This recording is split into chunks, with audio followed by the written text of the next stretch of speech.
Shalom Bapak Ibu Saudara sekalian. Sebelum kita mendengar firman Tuhan, mari kita bangkit berdiri di rumah kita masing-masing.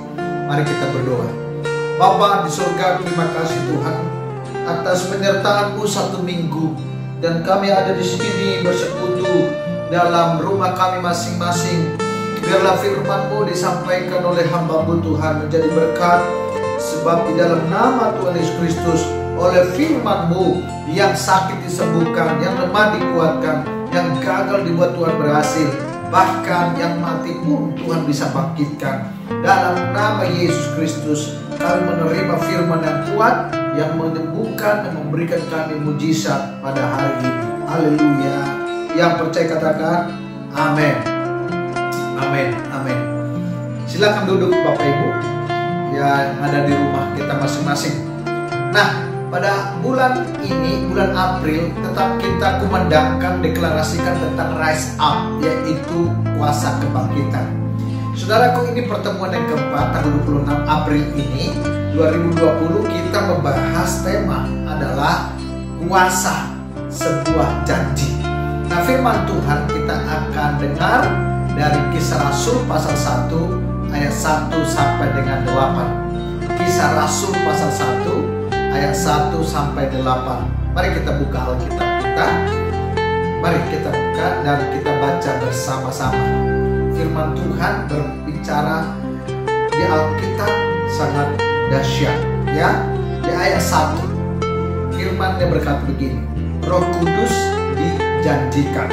Hai Theophilus, dalam bukuku yang pertama aku menulis tentang segala sesuatu yang dikerjakan, tentang segala sesuatu yang dikerjakan dan diajarkan Yesus. Ayat 2. Sampai pada hari ia terangkat, sebelum itu ia telah memberi perintahnya oleh Roh Kudus kepada rasul-rasul yang dipilihnya, kepada mereka yang menunjukkan dirinya setelah penderitaannya selesai, dan dengan banyak tanda ia membuktikan bahwa ia hidup. Banyak tanda ia membuktikan bahwa ia hidup.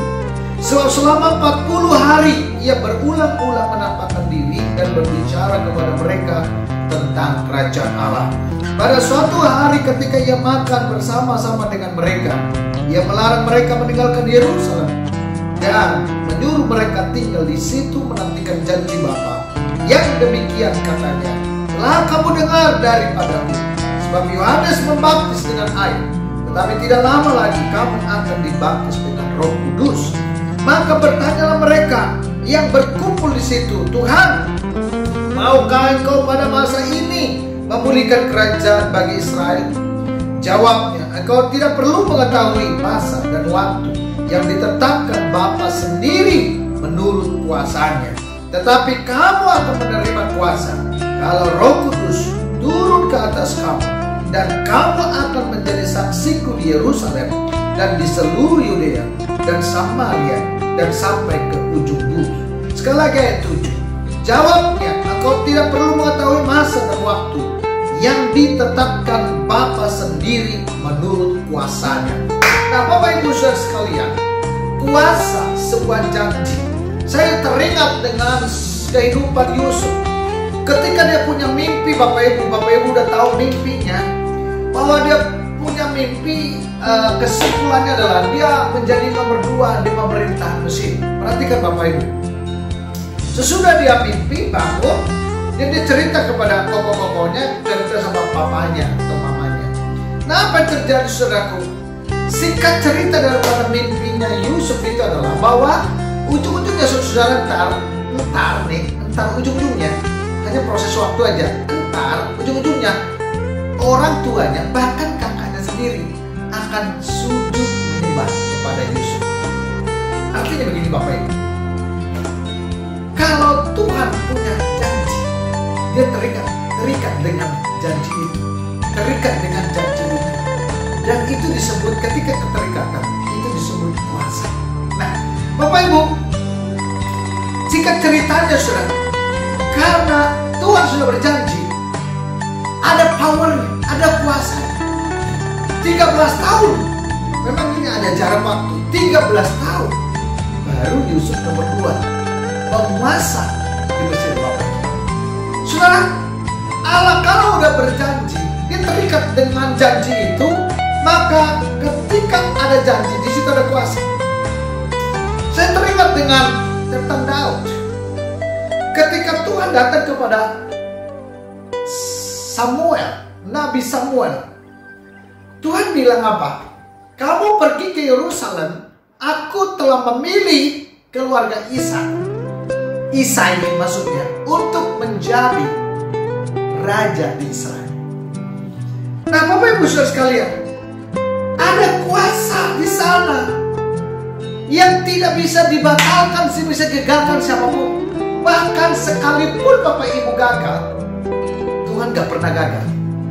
Kalau Tuhan sudah memilih kita, Dia memilih kita, Dia tahu kita siapa, Tuhan tahu ujung-ujung saudara sama akhirnya. Tuhan tahu, kita mencatat, Tuhan sudah mengenal kita sebelum dunia diciptakan.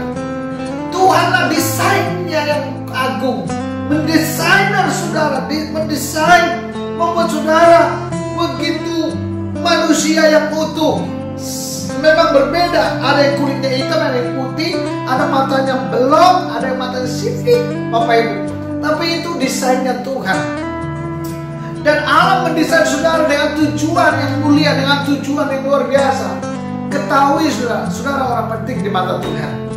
Allah memulai dari pemikirannya, dan kita ini adalah dari hasil buah pikiran Tuhan. Dan tidak ada yang bisa menggagalkan. Dan Tuhan punya rencana, Dia memilih saudara, bahkan dimeteraikan di dalam buku kehidupan anak domba Allah dengan darahnya sendiri. Tidak ada yang bisa meremehkan kita kecuali saudara yang menganggap nilai diri saudara rendah dan remeh, saudara. Karena Tuhan sudah mengangkat saudara. Alkitab mencatat kita ini dipilih saudara untuk menjadi serupa dan segambar dengan dirinya Tuhan. Malaikat diciptakan tidak segambar dengan Tuhan. Malaikat salah, jatuh, hukum. Tapi kalau manusia salah, Allah harus menjadi manusia, saudaraku. Karena itu begitu penting di matanya. Ada kuasa sebuah janji. Dia berjanji, Dia akan memilih saudara. Dia akan menyertai saudara sampai akhir zaman. Dan tidak ada yang bisa menggagalkan ini. Memang iblis mendengar janji ini. Maka ketika bangsa Israel memilih Yosua, maksud saya Tuhan memilih Yosua, memilih bangsa Israel keluar dari Mesir, supaya dibawa oleh kepemimpinan Yosua ketika Musa meninggal di sebelum masuk ke tanah perjanjian. Maka Tuhan memilih Yosua supaya sampai ke tanah perjanjian. Saudaraku, kalau Allah berjanji akan masuk ke tanah perjanjian, ada kuasa yang menyertai, yang mendorong akan sampai sana. Dan ingat, di Mesir tidak ada raksasa, tapi di tanah perjanjian ada raksasa. Janji ini mau dibatalkan, mau dicuri oleh iblis. Ingat, Allah tidak pernah gagal. Ada kuasa sebuah janji. Kalau Tuhan berjanji ke tanah perjanjian, ada kuasa yang menyertai saudara. Ada kuasa yang menyampaikan kita ke sana, tujuan Allah. Dan kita menjadi orang-orang pemenang. Justru di tanah perjanjian ada raksasa untuk menghancurkan, untuk menggagalkan itu janji. Tapi sehebat apapun kuasa si jahat, Alkitab mencatat bahwa iblis berrekayasa jahat terhadap diri kita, tapi Tuhan Bapa berrekayasa yang baik. Tuhan bisa mengubah kejahatan iblis jadi kebaikan baik kita. Tuhan bisa mengubah kegagalan menjadi keberhasilan baik kita. Maka hari ini Tuhan Yesus dikatakan tadi pembacaan firman Tuhan oleh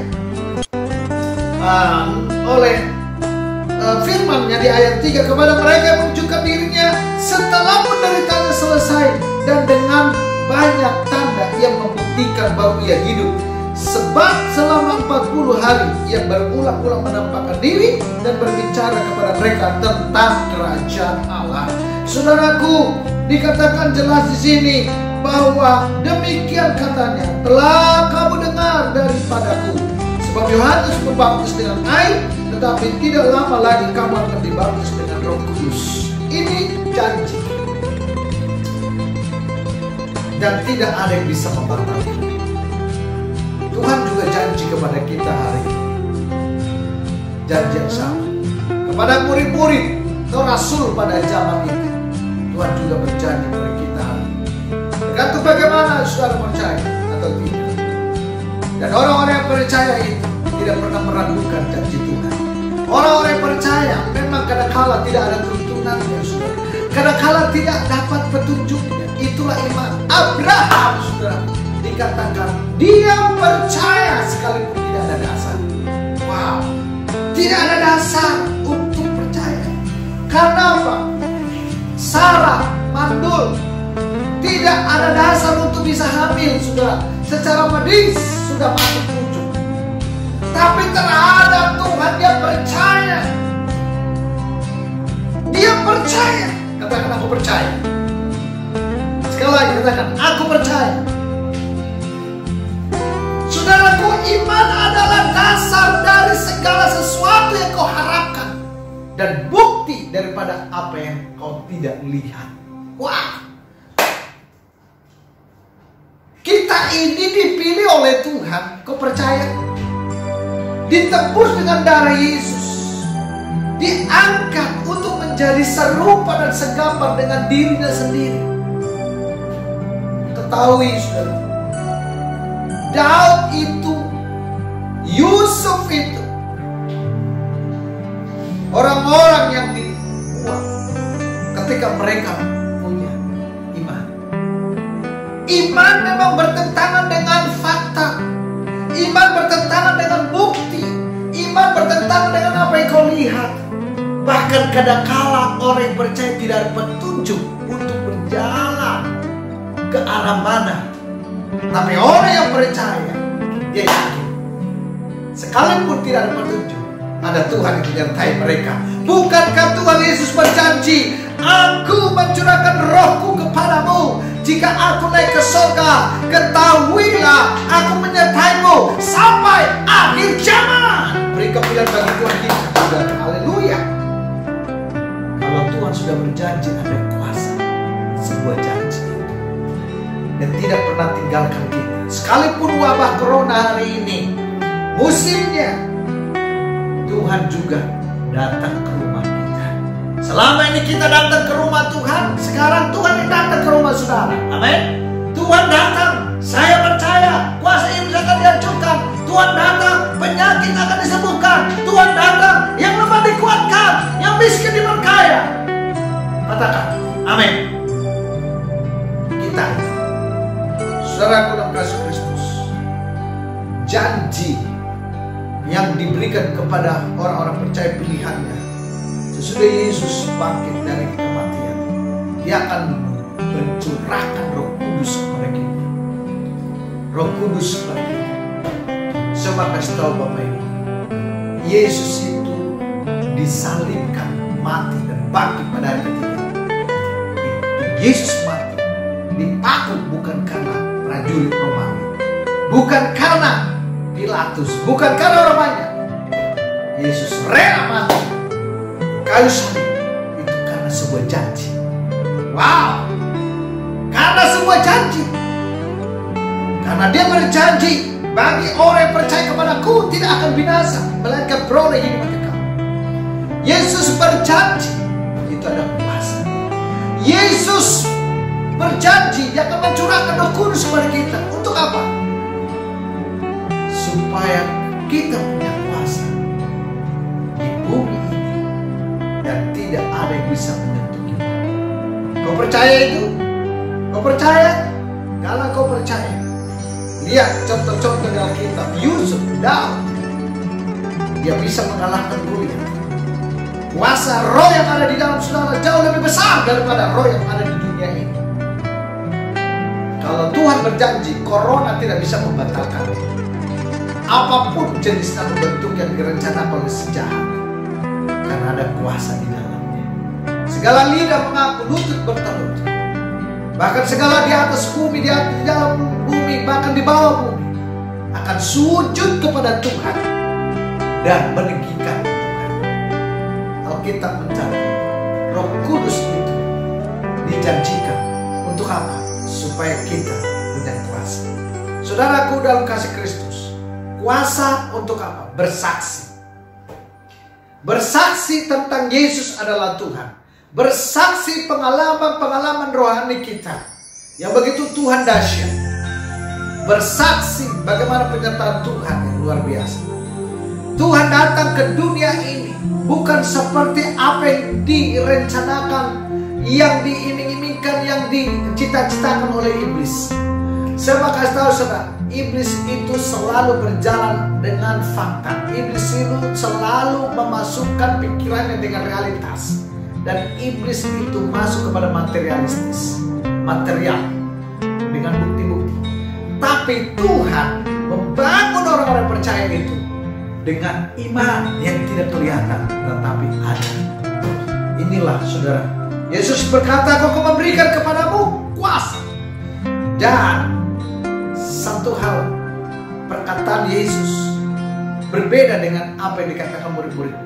Di ayat dikatakan ayat 7, jawabnya, "Engkau tidak perlu mengetahui masih masa dan waktu." Karena murid-murid minta kepada Yesus di ayat 6, maka bertanyalah mereka yang berkumpul di situ, "Tuhan, maukah Engkau masa ini memulihkan kerajaan bagi Israel?" Saudara, waktu itu kan Israel dijajah oleh Romawi, dan penguasa di dunia pada waktu itu adalah Romawi. Jadi pemikirannya murid-murid, maukah Engkau pemerintahan di Israel ini kau berikan seperti orang Romawi menguasai bumi? Otak mereka itu otak duniawi, otak yang seperti bisa direncanakan. Tuhan membangun kerajaannya di bumi, bukan seperti yang kita doakan, bukan seperti yang kita minta, bukan seperti apa yang kita mau, tetapi seperti yang Tuhan mau. Dan kerajaan Allah tidak kelihatan tapi berdampak. Tuhan mau kita percaya. Katakan percaya. Katakan percaya sekali lagi. Percaya. Nah, saudara, Tuhan kalau Dia berjanji, engkau tidak percaya saja. Tuhan tidak pernah meninggalkan kita. Apa pergumulan Tuhan? Engkau orang penting di mata Tuhan. Dia sampai-sampai harus mau jadi mati untuk kita. Karena keserupaan gambar antara engkau dengan Tuhan adalah hal yang sama. Saudara, tidak ada pernah Yesus memiliki apa yang iblis punya. Ada orang berkata, bahkan menjadi kepercayaan bagi kita, bahkan menjadi satu tradisi bagi kita. Ketika orang-orang disakit kanker, kadang-kala ada pendoa berkata atau pendeta berkata, itu hukuman Tuhan. Dan kita menjadi mempercayai. Ingat, Tuhan tidak pernah dipengaruhi oleh penyakit. Tuhan tidak pernah dipengaruhi oleh iblis. Dan Tuhan tidak punya apa yang iblis punya. Dan saya katakan semua penyakit datang dari iblis. Tuhan datang untuk menyembuhkan semua. Ada banyak orang berkata, Tuhan izinkan kamu miskin supaya engkau sadar. Tuhan tidak pernah pakai apa yang dipakai iblis untuk menyadarkan kita. Justru Tuhan datang untuk memperbaiki apa yang dirusak oleh iblis. Bagaimana keadaan keluargamu hari ini? Bagaimana keadaan rumah tangga kita hari ini? Undang Tuhan Yesus. Dia berjanji dia menyertai kita. Apapun yang terjadi dalam rumah tangga kita, apapun keadaan di bangsa kita, wabah corona, kalau Tuhan sudah berjanji, situ akan kuasa. Yesus harus rela mati, bukan karena pukulan atau ikaman atau paku yang dikasih oleh kerajaan Romawi, tapi itu karena sebuah janji. Dia berjanji menyertai kita. Jangan takut saudara, karena bagian kita adalah mempercayai firman-Nya. Roh ketakutan adalah bagian daripada iblis. Roh kecematan, kekecewaan, kekhawatiran itu datang dari iblis, tapi datang dari Tuhan, Bapa. Saudara, tidak pernah seorang bapak mengatakan kepada anaknya, saya doa supaya patah kakimu untuk kau bisa bertobat, kau kembali ke rumah tangga. Tidak ada.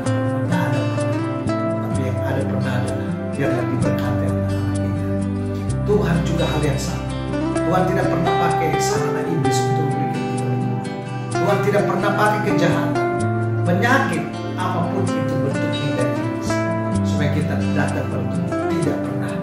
Yang ada adalah Alkitab. Dia datang menghampiri saudara.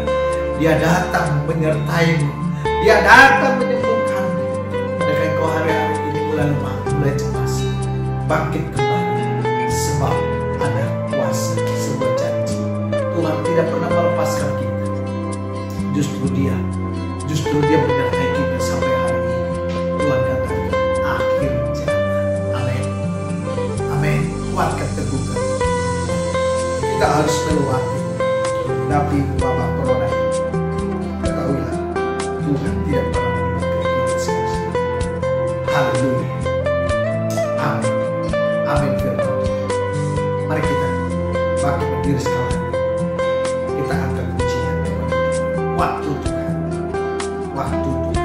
Waktu Tuhan tak terbukti, walau kadang sulit dimengerti. Katakan lewati. Terus Bapak Ibu, ku tetap percaya Tuhan pasti yang terbaik. Sekali lagi katakan, waktu Tuhan pasti apa? Terbaik.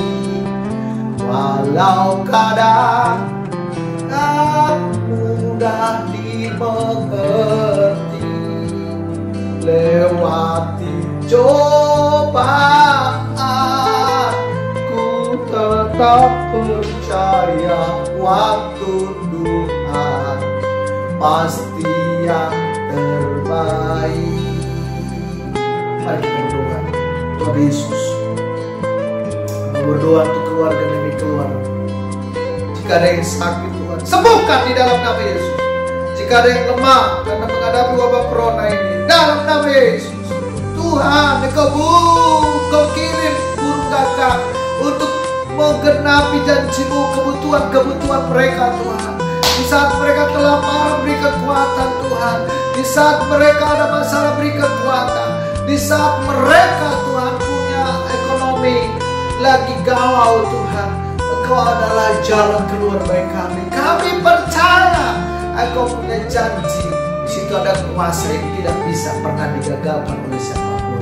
Pasti percaya. Haleluya, haleluya, haleluya, haleluya. Tuhan Yesus, kami berdoa. Amin, amin. Bapak Ibu terus berjalan, imannya dikuatkan, karena ketika Tuhan datang kedua kali kita didapati setia sampai akhir. Amin, amin.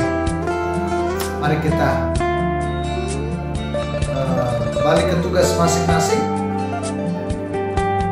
Mari kita masuk dalam doa bersama. Angkatlah tanganmu di hadapan Tuhan. Dengar firman. Tuhan akan mengangkat engkau.